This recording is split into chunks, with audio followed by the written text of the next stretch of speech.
이번에 지금 이명박 때 빼놓고 두 번째로 서울에서 진 거예요. 이명박 때는 회복하는 데 시간 한 3, 4년 걸렸거든요. 서울에서.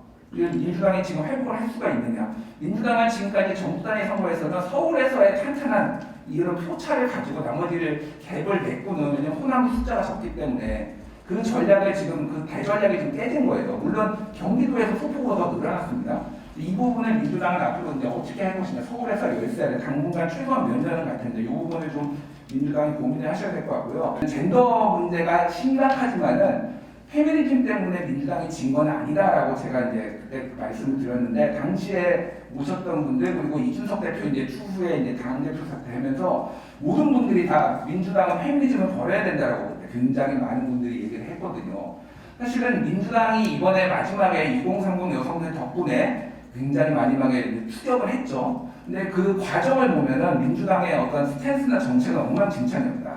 광기의 페미니즘을 멈춰라 이재명 후보가 공유를 한다라든지 FMV에 간다든지, 이게 뭐 여자 편에 든다 남자 편에 든 게 아니라 장기적으로 봤을 때는 어쨌든 양성평등이라는 그 대가치를 지금 민주당이 공유를 할 수가 있느냐, 1위 1비 해가지고 요 반짝 인기를 얻으려고 하는 그런 식의 전략들이 앞으로도 이어질 것이냐 안 이어질 것이냐. 미디어 오늘.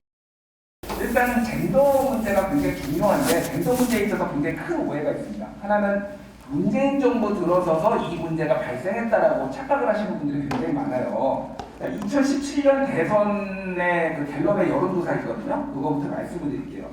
그 당시에 문재인을 지지했던 20대 남성 지지율이 37%고요. 여성 지지율이 56%입니다. 이미 이때 20% 거의 19% 20% 분대차가 났어요. 이미. 그때 30대는요. 남녀가 59대 59로 똑같아요. 근데 이번에 이제 지상파 3사 출구조사 보면은 20대 남자 36.3, 20대 여자 58 거의 똑같습니다. 사실 2017년 문재인을 지지한 것과 2022년 이재명을 지지한 게 20대는 차이가 없어요. 약간 더 심하죠. 조금 더. 그러니까 원래 존재하고 있었던 젠더 갈등이 20대에서는 확연히 드러났다라는 거를 이제 아시면 될 것 같고요. 이번에 2022년에 이재명은 남자 42.6, 여자 49.7, 좀 벌어졌습니다. 지난번에는 59대 59 똑같았거든요. 왜 그랬느냐? 20대가 늙어서 그래요. 20대가 30대로 옮겨왔습니다. 젠더 갈등이 있는 사람들이 옮겨와서 그래요. 그럼 앞으로 아까 전에 말씀하셨지만 이게 이제 어디까지 나이를 먹어가면서 이게 어디까지 이 젠더 갈등이 벌어질지는 저도 진정을 할 수가 없고, 여러 가지 이제 나이를 먹어가면서 다른 요인들이 개입을 하겠죠. 그럼에도 불구하고 중요한 건 이겁니다. 그러니까 제가 뭐 좀 여담이지만 말씀드리면, 작년에 서울시장 보궐선거에서 민주당이 참패한 다음에 민주연구원 요청을 제가 분석을 좀 해드려서 와가지고, 그때 제가 이제 얘기를 했던 게 뭐냐면은 젠더 문제가 심각하지만은 페미니즘 때문에 민주당이 진 건 아니다라고 제가 이제 그때 말씀을 드렸는데, 당시에 모셨던 분들 그리고 이준석 대표 이제 추후에 이제 당대표 사퇴하면서 모든 분들이 다 민주당은 페미니즘을 버려야 된다라고 그때 굉장히 많은 분들이 얘기를 했거든요. 사실은 민주당이 이번에 마지막에 2030 여성들 덕분에 굉장히 마지막에 추격을 했죠. 근데 그 과정을 보면은 민주당의 어떤 스탠스나 정책은 엉망진창이었다. 광기의 페미니즘을 멈춰라 이재명 후보가 공유를 한다라든지 FMV에 간다든지 뭐에 실명을 거론하지 않겠지만 김모 의원께서 뭐 하셨던 발언들, 이런 걸 봤을 때 민주당이 어떤 스탠스로 지금 가져가야 될 것이냐에 대해서 이 의원분들이 좀 깊은 고민을 하셔야 되겠다. 그러니까 이게 뭐 여자 편에 든다 남자 편에 든 게 아니라 장기적으로 봤을 때는 어쨌든 양성평등이라는 그 대가치를 지금 민주당이 공유를 할 수가 있느냐, 1위 1비 해가지고 요 반짝 인기를 얻으려고 하는 그런 식의 전략들이 앞으로도 이어질 것이냐 안 이어질 것이냐, 그런 부분을 좀 봐야 될 것 같습니다.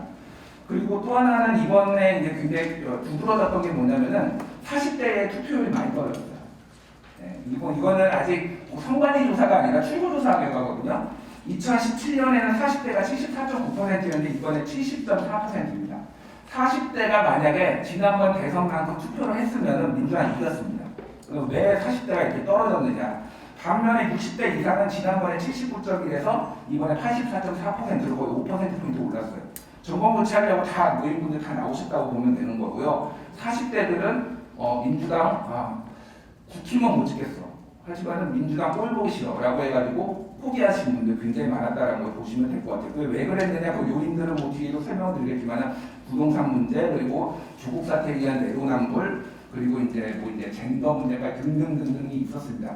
그래서 그 부분을 지금 40대가 의욕이 떨어진 것들을 어떻게 할 것인가가 이제 민주당의 관건이라고 좀 보시면 될 것 같고요.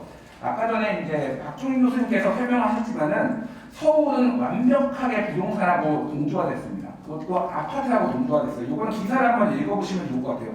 중앙일보에 서울 424개 동 집값 순서대로 세우니 윤석열 득표율과 판박이었다. 뭐냐면은 집값 순서대로 윤석열의 득표율이 올라가고 집값이 낮은 순서대로, 그러면 거기 집값이 높은 데는 아파트였고요. 집값이 낮은 데는 빌라나 다세대나 일반 주택이었어요.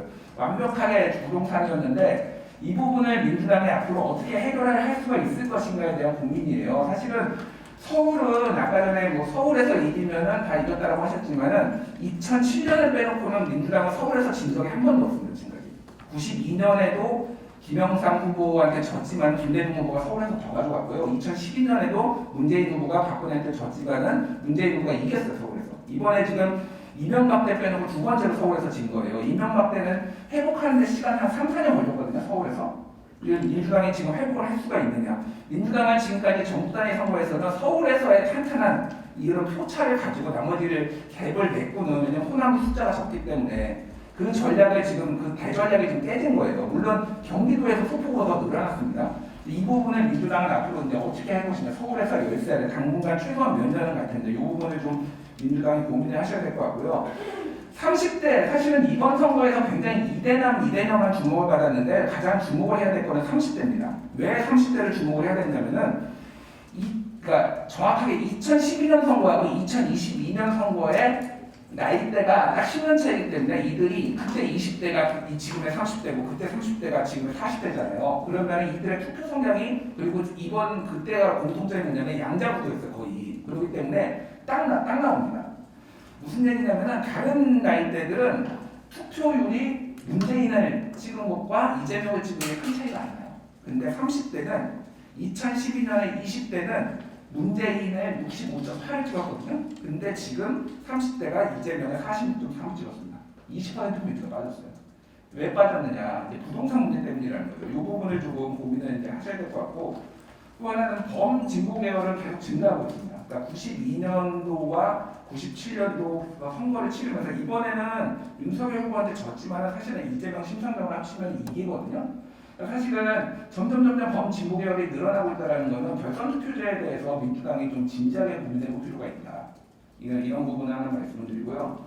또 하나는 세금 문제가 굉장히 민감해졌다는 건데 출구조사에 따르면 19대 대선에서는 더 내야 된다는 게 50.5%, 현수준 유지가 39.3이었는데 이게 죄송합니다. 예, 현수준 유지가 48.3이고 더 내야 되다가 36.1로 완전히 이제 바뀌었다라는 거. 그리고 이번 선거에 50대 이하는 울며 겨자 먹기로 내가 만족하지 못하는데도 다 투표했다라는 게 이제 출구조사에서 나왔습니다. 그래서 전체적으로 보면은 지금 민주당의 여건이 사실은 나쁘진 않아요. 근데 이 지금까지 안 좋아졌던 부분들을 어떻게 이제 커버를 할 수 있을 것이냐에 대해서 그거는 진지한 반성과 그런 것들이 좀 선행이 돼야 되지 않나 그렇게 생각이 듭니다. 네.